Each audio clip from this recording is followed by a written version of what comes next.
Hey, everybody, welcome back to Taboo Talk with Sarah, the podcast that breaks the silence, fosters hope, and talks about the tough stuff so you never feel alone. If you're new here, I'm your host, Sarah Jordan Ross. I am a wife, a mum of three amazing boys. I've been in the health and wellness industry for over 25 years, holding space for those conversations that we really need to have but very rarely do.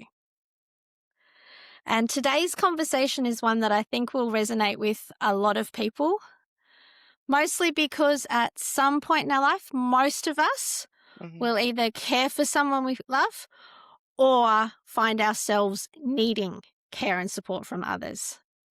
And while we often talk about diagnosis, treatments, healthcare systems, what we don't always talk about is the emotional reality of being the person standing beside the hospital bed. Yeah. The fear, the exhaustion, the responsibility, that feeling of trying to hold everything together while inside you're quietly falling apart.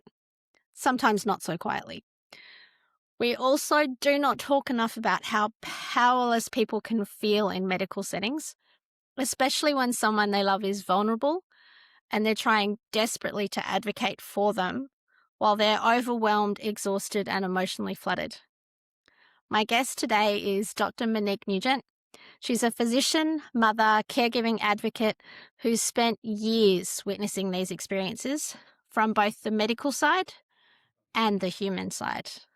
And together, we're going to be exploring caregiving, emotional overload, communication, identity, and what families are often carrying behind the scenes. Those things that they rarely speak about openly. Monique, welcome. I am so glad you're here. Thank you so much for having me. This is a really great conversation that I don't often get to have. So I'm very much looking forward to this conversation.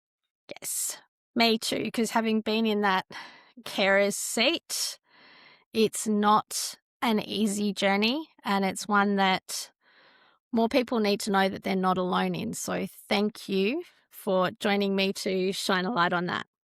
I love what you started with is that most of us will be in this role Mm, or will find ourselves needing care, yeah. right? And there's in healthcare, disability is the one group of people that a lot of us pop in and out of through Mm, life and never really consider until you're in it, like, in a prolonged state, and you realize how much support and care you need, and it's the same thing, you watched your loved ones pop in and out, getting a little sick, maybe come back, a little sick, maybe come back, until they don't, until mom and dad kinda needs a little bit more attention, you know, and it's a journey on both ends. yeah, very much so. Now, one of the questions I've been asking everyone, and I think you might have just touched on it, but what is that thing that you've seen that now you can't unsee it? And what do you wish more people understood about it? The thing that I can no longer, like, unsee is that my generation, my friends, me, we are now the caregivers. Like, I Yeah. grew up watching my parents care for everyone, including my grandparents, and other older people in their lives, people who got sick. But now I'm in my 40s, you know, Yeah. I won't say what part of the 40s, but That's okay. I'm older than you. right? And this is the age where, like, people's parents need some help. People get diagnoses, Yeah. people's spouse gets sick, maybe has a stroke, maybe gets a cancer. This is the age where people start changing. Life starts changing in that way, where we Yeah. all become more dependent on each other, and or we all become more the support for the Yeah. others in our lives. And it's a strange space for me in my practice because when I was a younger physician, that was like old people problems. I rattled it off. Like this is a 47-year-old, blah, blah, blah. It was, um, and now I'm in my 40s And I'm starting to I really identify with my patients and their families in a much different and much more visceral way than I have ever. And, I ask my patients' adult children, "Do you mind if I ask how old you are?" And they're in their late 40s, they're in their early 50s. This Yeah. is really the generation, like, I think they're called millennials, like, or I'm called, the, like, Yeah. later, or earlier millennials, the Gen Yeah. X's. Um, this is the generation that's now moving into this space. Yeah. And, how we do that has to be very different than how our parents did it. Yeah. Because you add to it that we're kind of in that sandwich between Mhm. our older parents needing care, but we've still, some of us still have little ones at Right. home or teenagers at home. And it's like, how do we juggle that? And the career world is Yeah. different, right?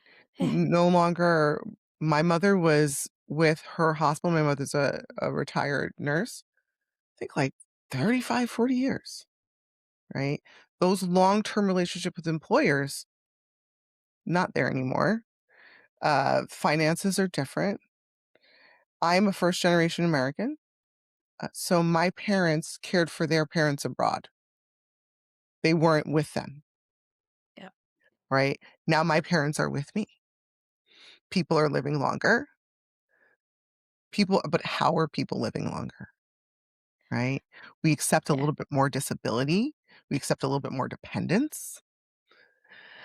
People don't want to leave their home, right? That's something that we talk about Yeah. all the time. Like, oh, multi-generational families. What do you do when Nana doesn't want to leave the house? They worked hard to buy that house. They worked hard to keep that house, you know? And for a lot of them, they've probably been in that house since they got married or since they were significantly younger. And it's like so much is tied up So much is tied into up. that house. Yeah. Yeah. And so it may not be safe anymore, right? But getting people to what? Can you really move in? Can people financially support it to move Yeah. somebody in? Or can people financially support moving them to an assisted living? Do you know the cost of assisted livings? It's scary. Right. They're like $5,000 to $7,000 a month, and that is assisted. That's not Whereas if full-time it's caring, full-time care, that right? that price tag goes up Goes up. significantly as well.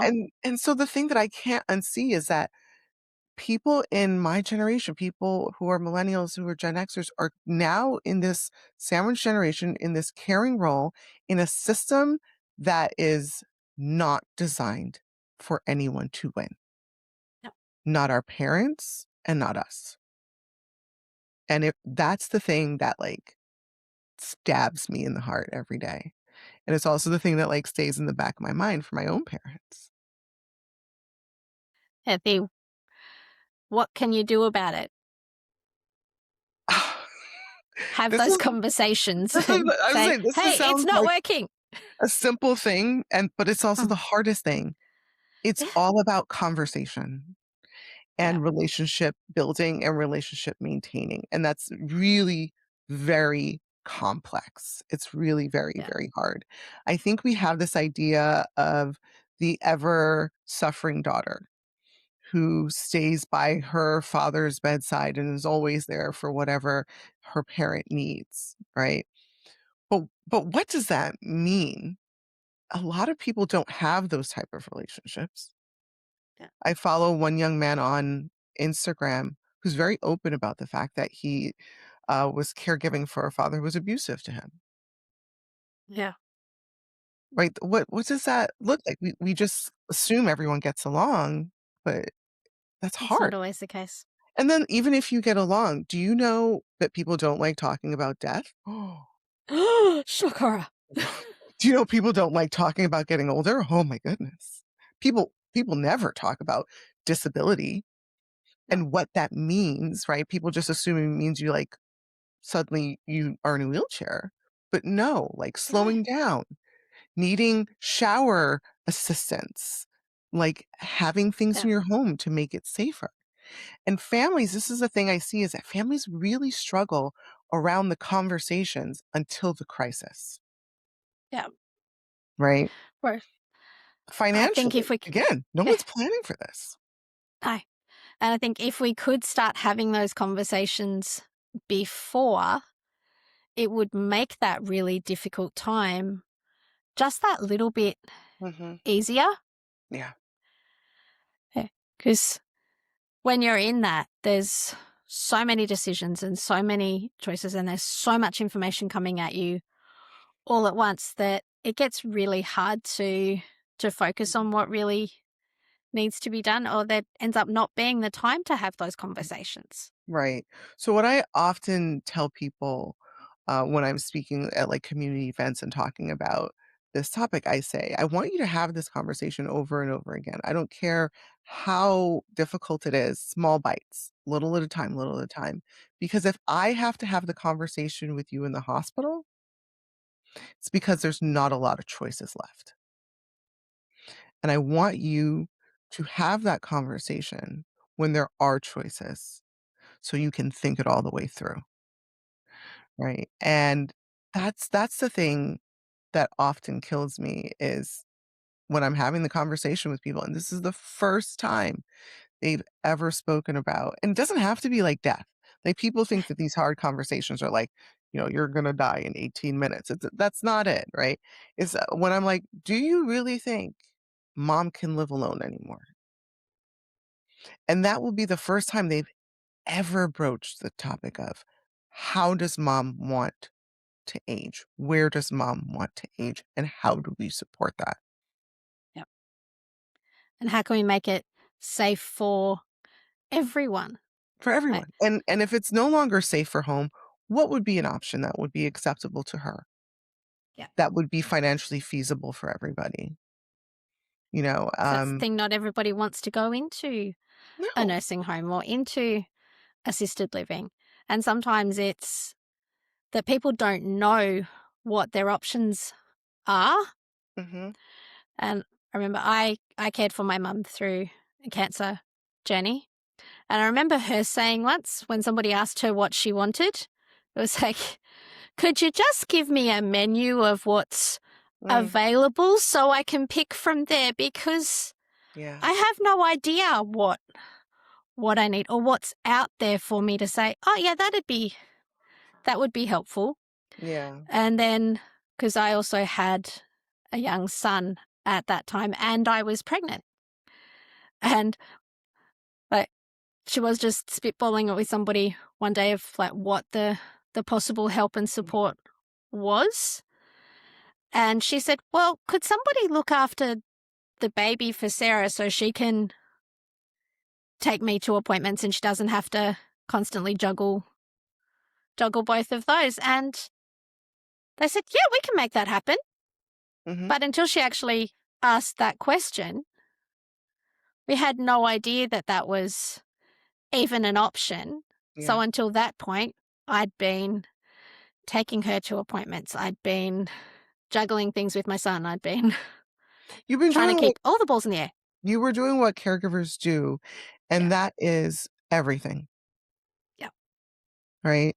And it is really hard to break that thought process of I have to do everything Yeah. because unfortunately caregiving gets very lonely because people leave, right? Yeah. There's usually one sibling. It doesn't matter how many you have. There's usually one person who's caring, Yeah. right? Other people have opinions, but there's usually one person doing the work, right? There's one person there for the day in, day out. Out, right? And friends kind of they feel like, "Oh, well, you're really busy, so I don't wanna bother you," but they also don't understand that they're backing off and they're further isolating you, Yeah. you know? And sometimes people are embarrassed. I've met people who are, caring for a loved one who say, "I'm embarrassed to tell people that this is what I'm doing with my time," "I thought I'd have this, like, more jazzy life," Yeah. and so it becomes very isolating, and then you start thinking that there is no help because there is no help. There is none, right? Or people give platitudes. "If you ever need anything, let me know." But how Yeah. many of us, like, actually take people up on that? Because we know that that doesn't there's a difference between, "Sarah, if you ever need anything, let me know," and, "Sarah, when mom has an appointment, let me know so I can clear my schedule to watch the baby." You And see the difference? somebody who can say that is so it makes such a huge Yeah. difference. Because also when you're in that space, when somebody says, "If you ever need anything," it's like, "Well, yeah, I probably do, but I have no idea what." I don't right, right? That's It's something just that another I decision. learned in my life is that I just do something. Mm, I will just show up with food. I'm just, yeah, here's a gift card for laundry and the password to get in. Let's schedule the laundry. yeah, Maybe I'm a little pushy. It's a bit of my personality. But I also have learned that, like, if you just do something for someone, they'll be like, "Oh my gosh, someone's doing something." But if you leave it as, "Hey, I'm always here. Call me if you need anything." And this is for the friends of caregivers. They're not yeah, gonna reach out. no, because 'cause they're so stuck under what's going on that it's Yeah. like finding 5 seconds to do that. So, from a former carer, if you have friends like Monique, let them help you. And for those of you out there going, "Well, what can I do?" Just do something. Take one decision off their plate. Do Mhm. one thing.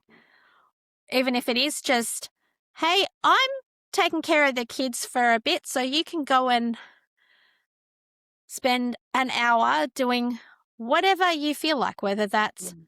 go have a nap or go get a massage or go do something. Just tell them to get out of the house. Yeah. Yeah. Yeah. It doesn't have to be a huge thing. Just remind them that they matter too. I wasn't expecting to go there today, but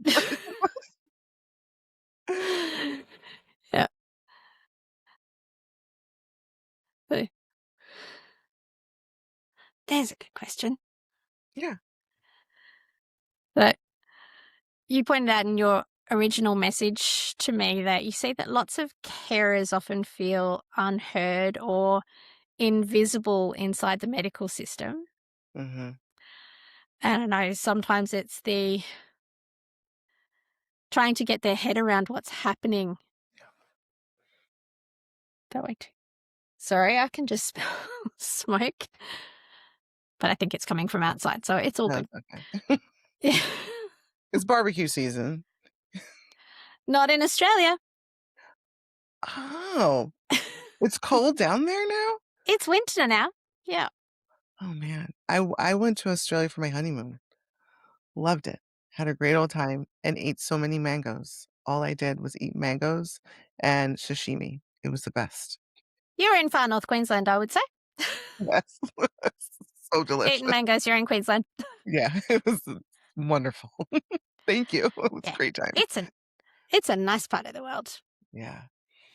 Yeah. So back to our question. Why do you think it is that carers end up feeling invisible or unheard within the medical system? It it's kinda multi-pronged. One is I think that the medical system still hasn't come to the understanding of the worth of caregivers. When we talk about kids, in medicine, one of the things we hear all the time is believe mom, believe the parents, right? They know. You know your kid best. But when we talk about the elderly, we talk about someone with dementia, that doesn't happen all the time. You don't hear that mantra. The role of the caregiver still isn't a role of the adult caregiver, right? Caring for an adult still isn't lauded. Still, we still haven't found that weight yet within the medical system. Those of us who work in acute care, meaning the emergency department or on the floors of the hospital like I do, as a hospitalist, we will tell you that caregivers are worth their weight in gold, right? Yeah. I make so many calls that say, "What does he look like to you? Is this a good day? Is this a bad day?" Right? I've Yeah. never met your uncle before. You tell me, is he confused more than usual, or is this how he normally is? Is he gonna tell me he's in pain? I just finished seeing patients for a few days in the hospital, and that was one thing that I heard. My loved one will never tell you they're in pain. They will never Yep. tell you. They're gonna tell me, but they're never gonna tell you. So they've been telling me their pain isn't well controlled. So we Yep. work on it, right? Uh, they oftentimes, particularly with patients with dementia, will only eat from their loved one or people they recognize.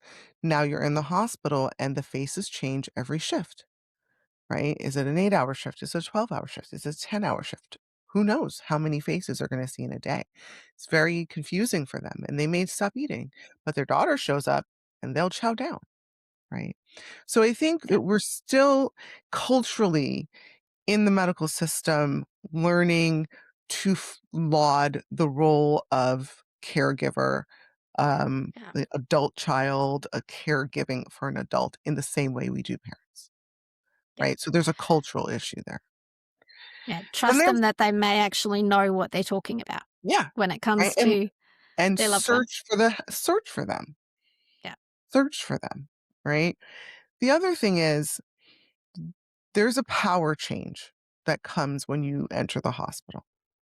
When you're Yeah. at home, caregiving day to day is your world. How you do things fits your life, right? But you come into the hospital and now how things are done need to fit in the hospital system, right? So mom normally gets her AM meds at 7:30 because you're up and at 'em and doing stuff early in the morning. 7:30 works for you. In the hospital, it's 9 AM because that's when, med passes, the pharmacy's been able to get everything done, blah, blah, blah, right? So there's just suddenly things need to fit into the workings of the hospital. So this power dynamic starts where like, this is not how we do things. Well, this is how it needs to be done now, right? Yeah. And when I worked with families, I used to be a director, associate director for my group. And one of my things that I did was work with complaints. There were always two, right? One was communication, and we'll get into that. And the second was this isn't how I do it. And when I work with families, I talk about that like suddenly you're in a different realm. And the way you were doing things may not be the way it can be done. Yeah. And when you were at home, you were the stakeholder. You were the person who was in charge. You were the person who was concerned. You were the person who paid the bills. You are not that in the hospital, right? There are many stakeholders now. It's not just me as the physician and not just the nurse. Now there's an insurance agency here in the US that's Yeah. also concerned and dictating how care goes. There's my managers who are telling me about length of stay and complications and things like that, right? Yeah. There are and suddenly also meds may change. What you might have at home, we might not have in the hospital. So now this power dynamic is here. And Yeah. this also leads to feeling like I'm not being heard. I'm not being communicated with. I'm not because you're having a hard time switching that into the fact that Mm. you're hospitalized, right? You can't go into the hospital and think it's going to be how I was at home. It's not. It just isn't. And you're setting yourself up for being very upset, right? Yeah. And the third is that advocating and communicating is a skill that's not taught. It just is. We teach medical students, we teach physicians communication skills. There's no one out there teaching people how to speak to doctors. People do things like write books. Like I wrote a book. There's another book called like How to Train Your Doctor, right? Um, Yeah. there's people on TikTok saying you need to tell them X, Y, and Z. Like, but it is a skill, and you need to learn that skill. And people don't know that skill and they don't know how to navigate the hospital system, and so it just escalates and snowballs into feeling out of control. Yeah. Because it's not always easy to speak, doctor. No, it Like, isn't, and, like, for instance, I tell the families who I work with, privately, I say, "You should never have a, like, just social conversation with your physician."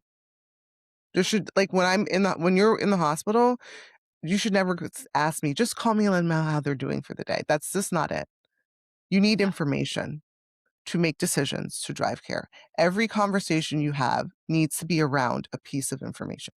If you're ever Yeah. like, "Oh, just how are they?" Then no. You need to have a Because, piece of information. What did that test say and what are we doing about it? When did you speak to the cardiologist and what did they say? Right? There needs to be a piece of information. And people, they have this idea that the doctor's going to call and they're just going to give an update. I've been a hospice going on almost 20 years now, and I still struggle with that idea of like an update. I don't know sometimes what people are looking for, right? If you want moment to moment how they're doing, the nurse is the person who you should ask about yes. that, right?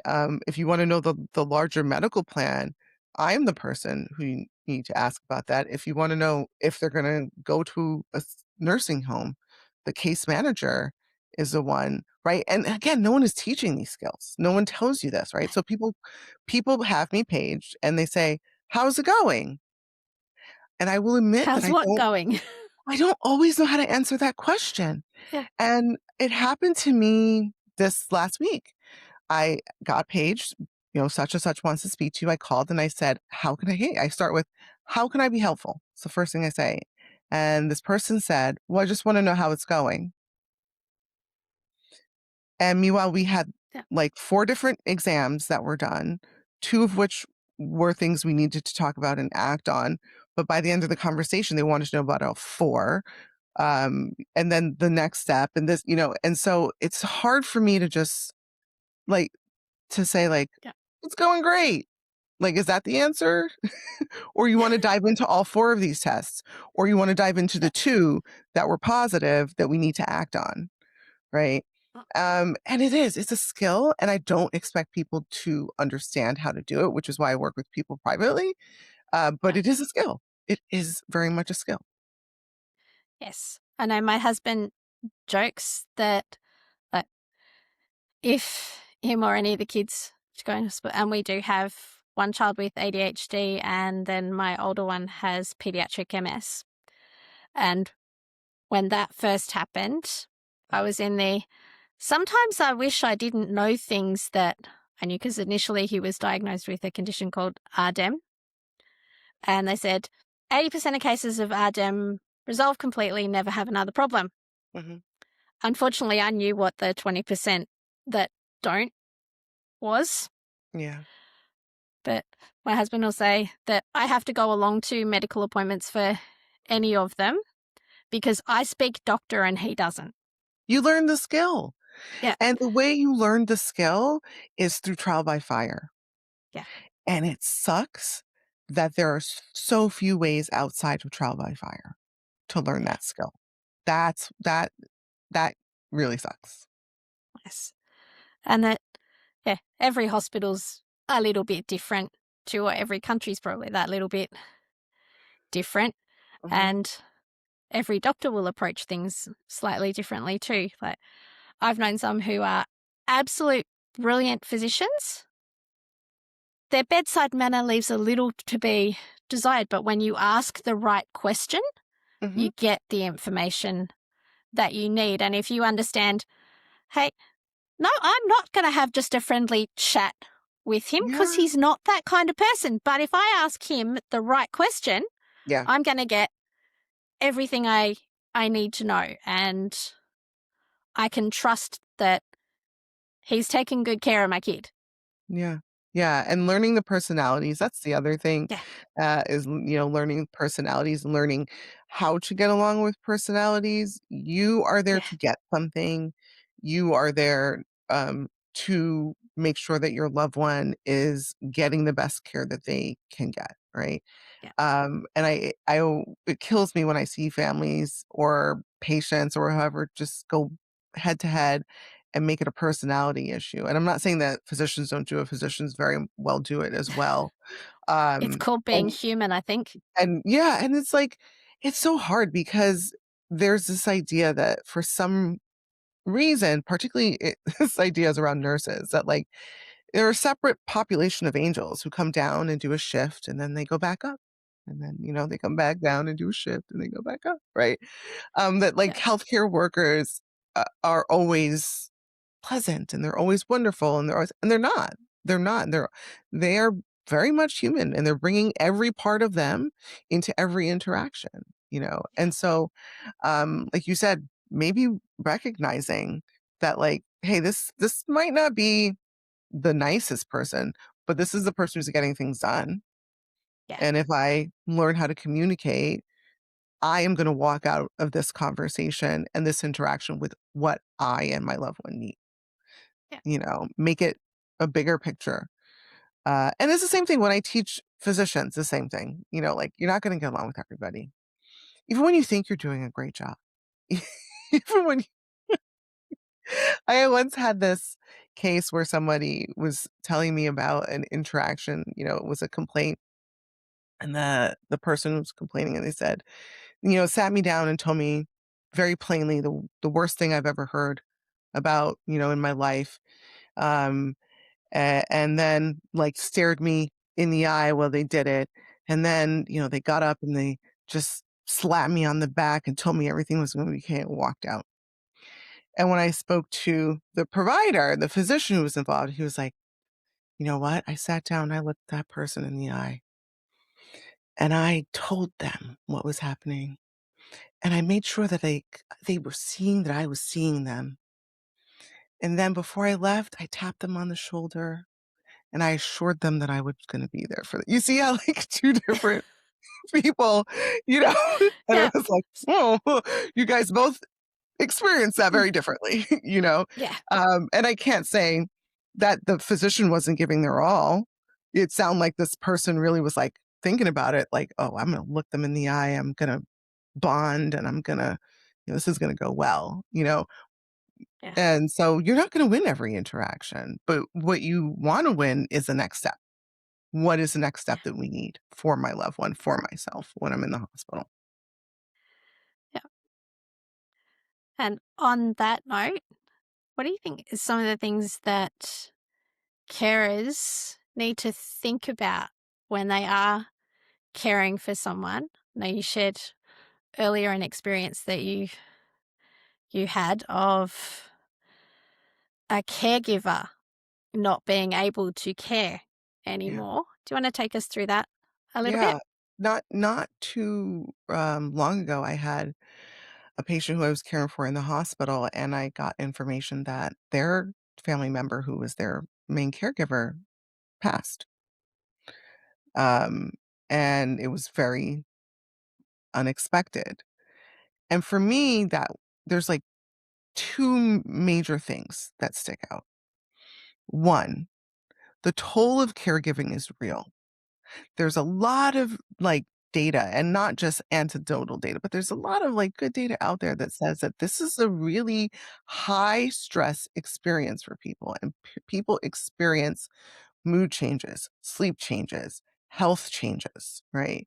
It is not something that is ultra common, but it does happen that people who are caregiving get sick or die while in that role.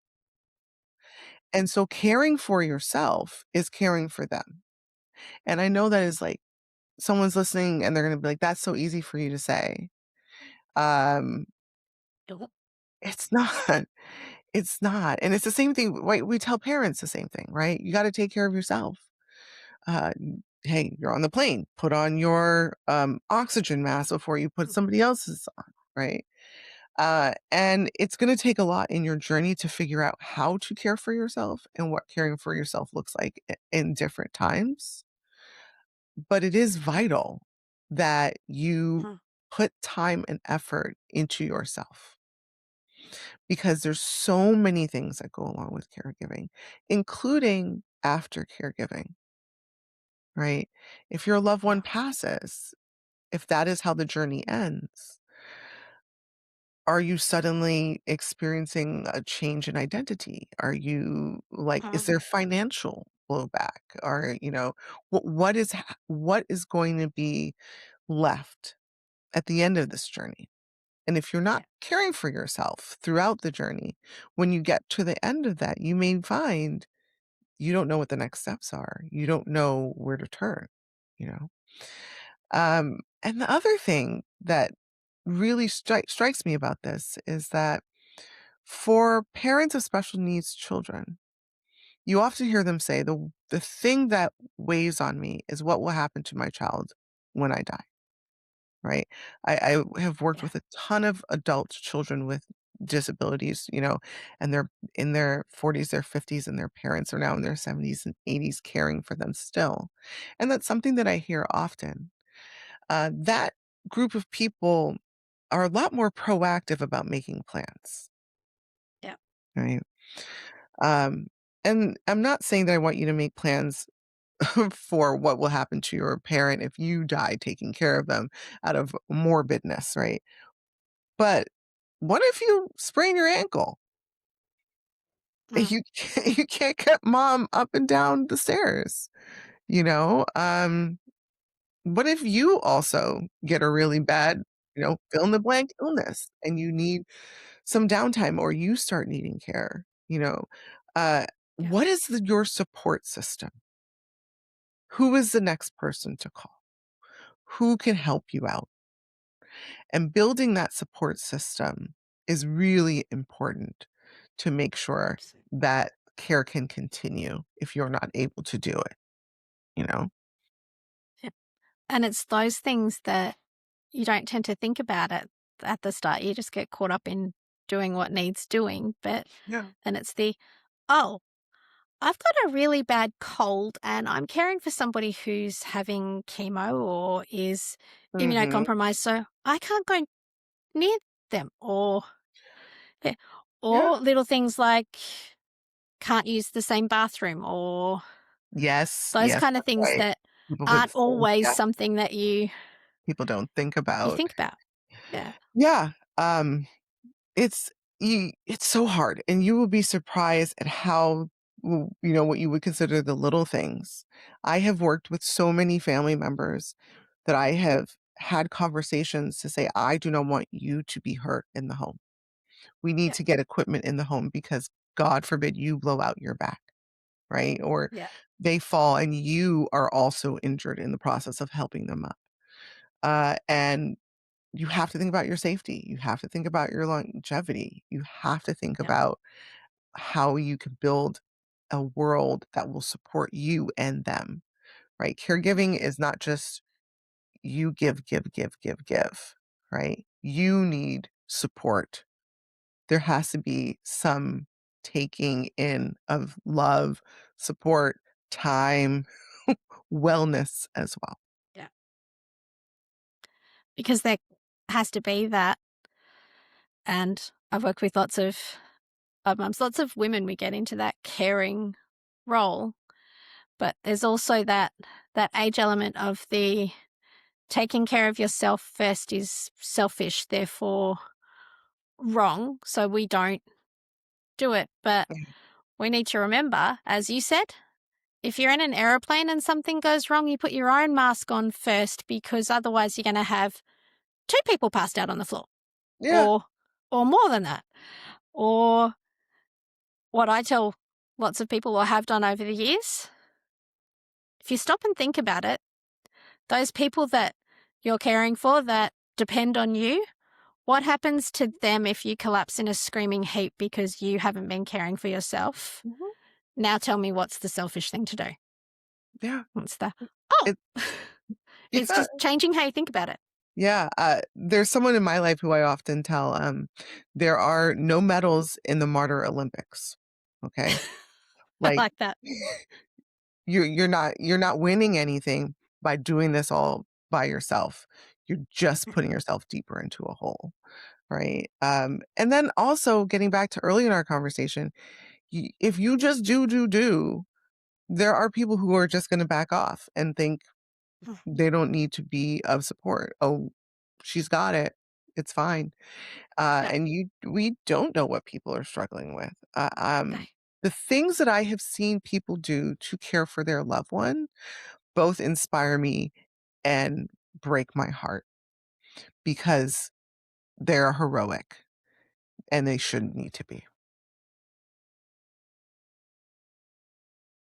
Do you wanna expand on that a little bit? Well, yeah. So here in the States, the funding for elder care and family caregiving is basically no. Yeah. There's some people who can get paid, but it's not a ton. The finances around it are really hard. And the way I see families have to rise to the occasion to be creative. I had one person, you often hear about people who give up jobs. I've worked with a ton Mhm. of families who have retired early or just, realize I can't work.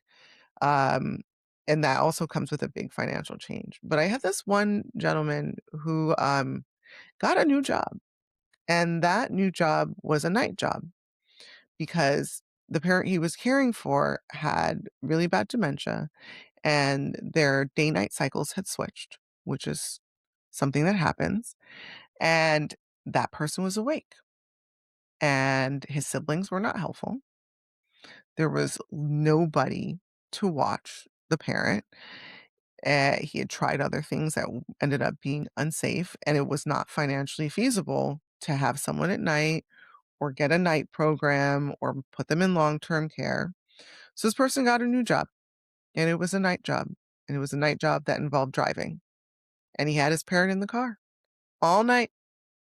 They drove around together because he knew they were safe, Yeah. right? And people would say that's a loving son, and I would never say it is a loving son. That's a heroic son, and it Yeah. shouldn't have to be, right? Yeah. Um, and they got into their groove. His parent loved being in the car. They would stop at the convenience store and get like a hot dog, and they had a groove, right? Yeah. But when he told me this is why he did the work that he did, it was like I was, like I said, both inspired and heartbroken Yep. at the That same it time. was necessary. Yeah. Yeah. Yes, carers tend to get very creative.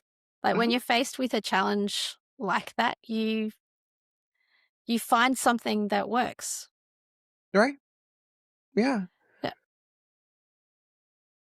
But it's not always easy to do that, and there's not always the support around. Yeah. So, what's something that you would like to see change around that?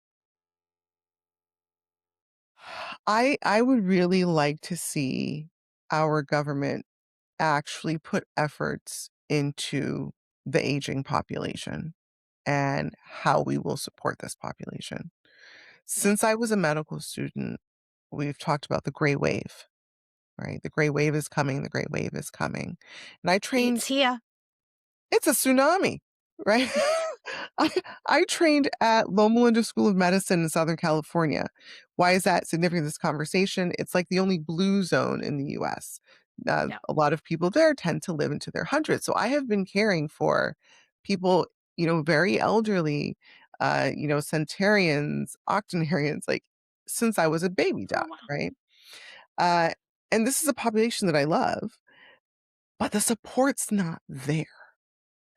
And it's going to result in a huge financial and logistic crumbling of our healthcare system and a system nobody talks about, which is a post-acute care system, the Yeah. rehabs, the skilled nursing facilities, the long-term care facilities, right? Um, it's going to cause a collapse of those systems. And this is my little conspiracy.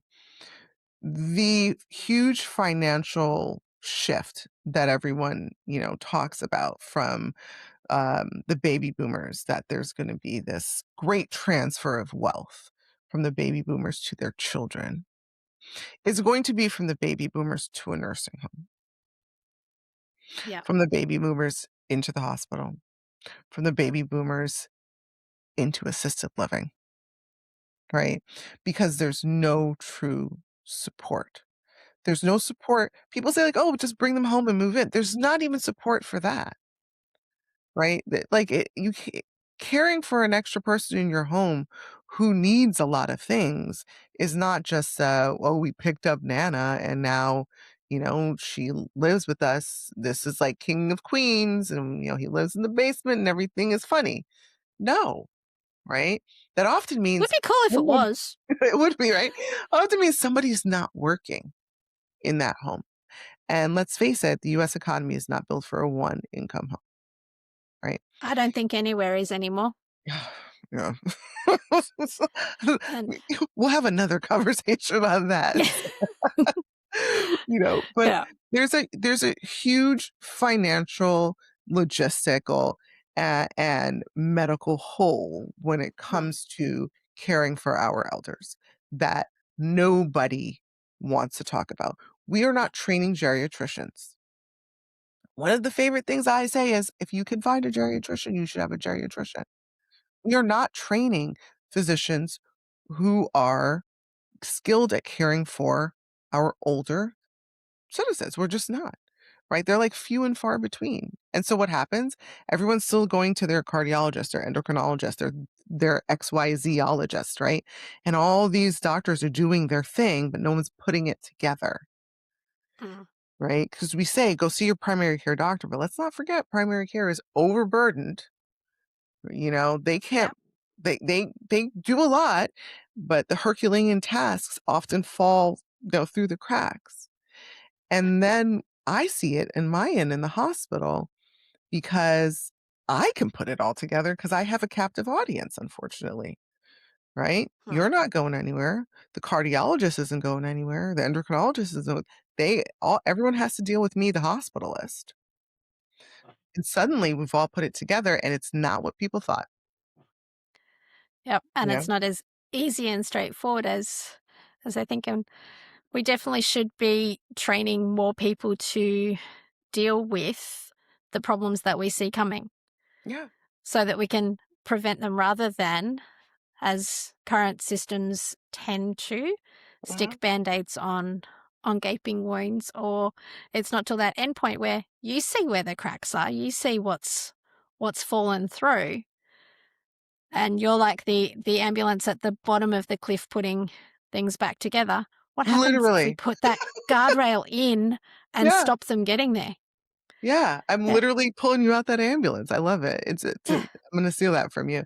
Um, go ahead. and Yeah. it scares me for the future of Mm, American healthcare, and it scares me for the future of American finances. yeah. I know in Australia as well, we have some issues with hospital beds and with long time waits in Mhm. emergency care and those sorts of things because they don't have the hospital beds. Part of the problem is a lot of those hospital beds are being taken up by elderly people Get out. who can't get into Can't a get care out. facility because there isn't one. There isn't one. There's no one to make decisions for them. Yep. Solo agers are a thing, right? How do we support solo agers? Meaning somebody who does not have children, doesn't have family to help support them, right? That's an issue. Yep. But the post-acute care system, where you go if home is not the place to go.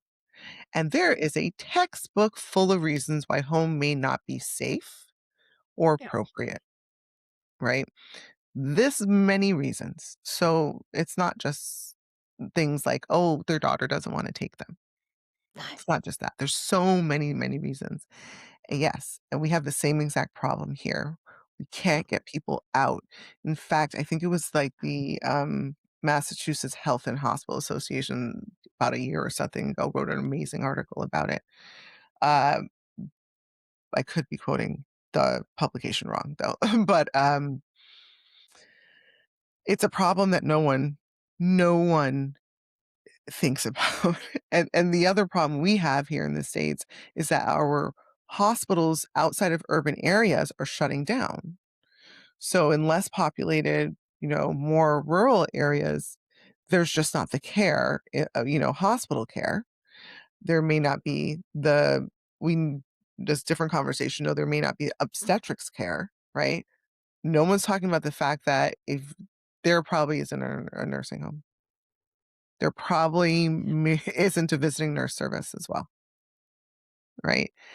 So And then so carers end up taking on that burden, and they right. may not be qualified to take on that burden. They'll probably get educated very well, and you'll probably find a lot of carers They get very know good an at what they awful need lot to. about. You get Yeah, very good at what you need to get good at. Yes, it's yeah, very true. You become the expert in your field, you know? Um, yes. but it's also, like, not always fair. No. This is my personal gestalt. I don't think it's always fair, particularly towards the end of someone's life, Mm, because, like, it's not only that I have the training, I have the support and the coping mechanisms, and I am yeah, detached enough from the person and the thing that's going on, and there are a lot of people who want to take their loved one home towards the end of their life and who are good at it, and there are a lot of people for whom that is an icky feeling. mm, I've heard so many people say, "I just can't give them that medication," yeah, w I once was in a family meeting and heard an adult child tell their parent, "If you die in that house, I will sell it.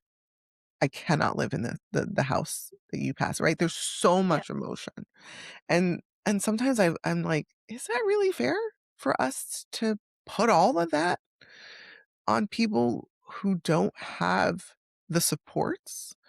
yeah, If people can do it, if people want to do it, but I've met so many families for who it's just not something they can do, yeah. and I don't think that's fair. I know caring for my mum was the hardest thing I have ever done, and yes, I would do it again in a heartbeat, but there is a lot of things that I would do differently and a lot more conversations that Yeah. I would have earlier, both with her, but also with my siblings and with other people with the, okay, what's the support that is out there? How can I get help if I need it? Mhm. Or don't to some people, don't wait for me to ask you for help. Just help me. If you see I need something, just do it. Yeah, just do it. Don't ask if it's okay, just do it. I But did the laundry. I yeah, put gas in the car. yeah, because it's one thing that that carer doesn't have to think about when quite possibly they've got, okay, have they had their meds? Have they had those tests done? When's their next appointment? Um, have they eaten today? Have they eaten what they're supposed to today? Have they all of those thoughts, like your normal run of the mill everything stuff you do every day, and then that extra Mm, medical stuff on top of it. And sometimes it's too getting your head around that medical stuff because not everybody comes from a health and wellness background. Not everybody knows those. And as you said, some people just cannot do that role. Like, I know one of my sisters, she said, I'll pay for it, like whatever needs to happen, mhm. but I can't do it. I don't do sick, I just can't. Yeah, And we know that. So it's like, yep, you take care of the financial side of things and I'll do the day-to-day stuff. yeah, And that worked. But well, admit there were times where it's like, it's not fair. And we get so used to, I know, for caring for parents, we get so used to them caring for us that mm, then suddenly us needing to look after them, that adds a whole that different thing as reversal well. Mm, That reversal of roles is very, hard emotionally to navigate. mm. Um, Particularly, I see it when, things like taking away car keys comes up, like, "Dad, you can't drive anymore," "And I raised you," you know, I taught and you to drive. What do you mean? yeah, and so, like, making the hard decisions, with them, I don't Mm, say for, just because someone's older doesn't mean that suddenly their wishes, their desires are null and void, right? You're making decisions with somebody. But yeah, taking time to not only acknowledge that reversal in role, but for some people they grieve. They grieve that small loss of their parent over and over and over. You mm, spoke earlier about being in that sandwich generation. And the thing that is really just unique about that experience is you're watching your kids get more independent. They're doing these things that are amazing to you and are exciting, and you're happy for them.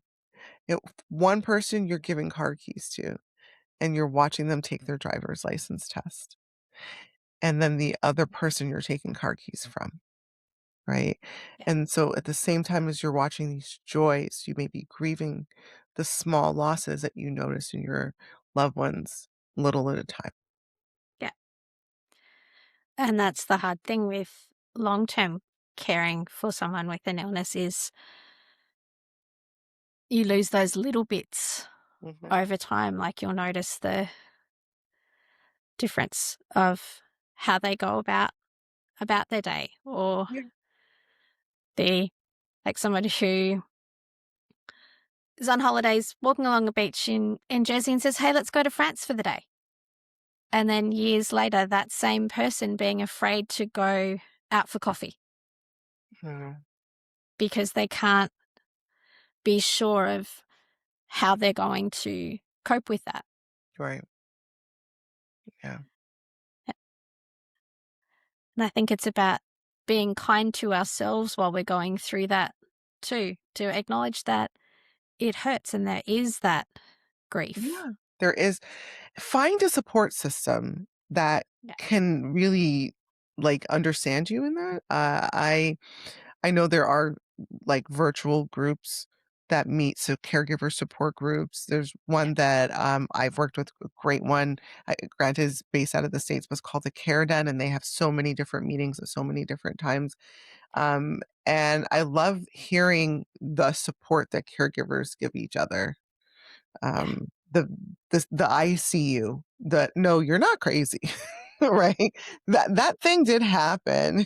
yeah, You're not crazy, you know, and also that same thing, understanding the mourning that happens, the grief that happens with the small losses. You mm, know, and I do always put it against kids because, again, that's where I am in my life, and yeah, I have, like, my sentinel events that I remember about my kids, their first steps, their favorite foods, giving them their first food, and then I go to work, um, and I watch people watch their parents who can no longer eat the way they were, right? So now they can only eat pureed food, and it's like, yeah, wow.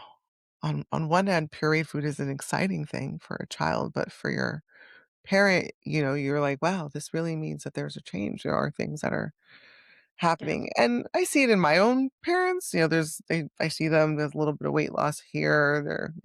Gait's a little different here. And I'm like, oh wow. Like, oh, did that really happen?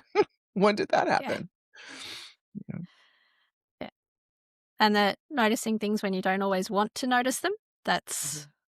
that's interesting too. When you come from that, like you are a doctor as well, so it's hard to separate that Yeah. out and just be mum or just be daughter. Yeah. Yeah. Yeah. So for anyone else who's watching, what is one thing that you'd like them to take away from today? I want you to learn to be kind to yourself.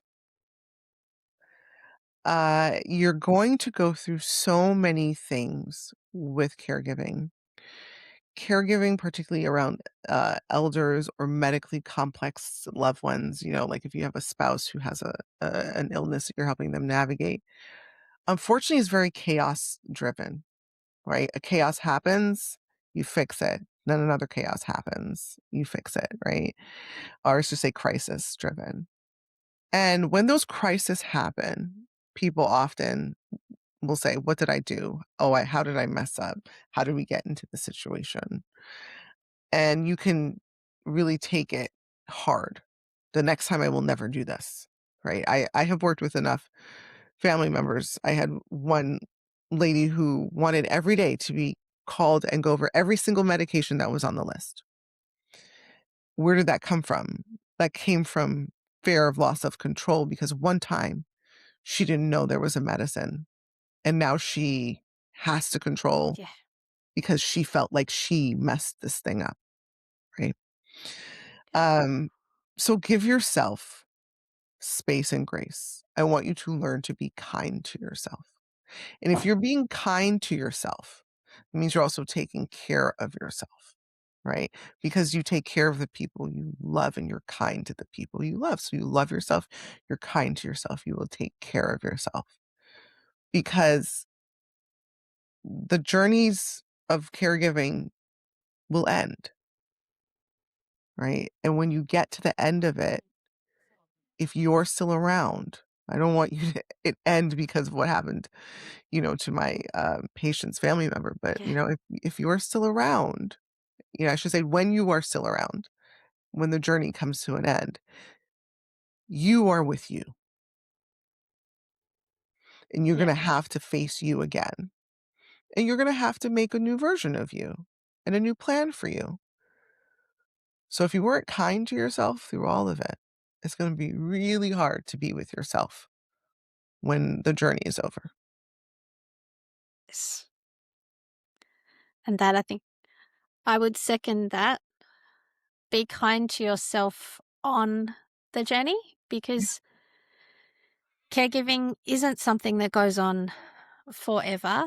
There will be a time after that in one way or another. And you need to not have this huge gaping hole in your life with nothing to fill because you haven't taken care of you and you don't know what it is that's going to be that next step. So be mm, kind and find what that is. yeah, Yeah. thank you. So I want to thank you so much for being here and for having this conversation that's not always easy to have or easy to hear. No, this was really great because I get a lot of technical Yeah. conversations. And this Yeah. this is this is the good stuff, right? Yeah. This is really the meat and potatoes of it. So thank you for Yeah. letting me have this part of me to share, Yes. or share this And thank part you of for me. yeah.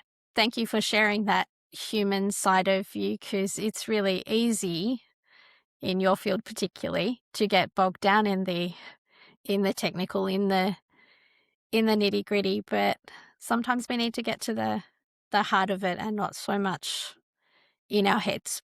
So thank you for what you do and for helping those people who are in that caregiving role. And caregiving's not just practical, Mhm, it's it's emotional and it's exhausting. It's the most wonderful thing you can do, but it's also really, really hard. And as Monique said, cut yourself some slack. Be kind to yourself. You don't have to do it perfectly all the time. yeah, And surround yourself with people who will help you both while you're in it and after. mhm, yeah. Yeah, yeah. Thank you so And much. This was thank so you. fun. Yeah, glad. So, for those people that are carrying far more than others realize, you would have heard today some of those quieter realities being brought to light. So, pay attention to those. And if that's how you're feeling, Hopefully, this conversation will help you see that you're not alone, that you're not crazy, that you are seen and you are needed. So just remember that. Yeah. And if today's conversation resonated with you, or you're in that caring role, or you know somebody who is, consider sharing it with them. And until next time, take care of yourselves, take care of each other, and remember, your story matters. So share it, because your story, like some of the ones Monique shared today, might be the one that changes everyone else's life. I'm Sarah Jordan Ross, and this has been Taboo Talk with Sarah.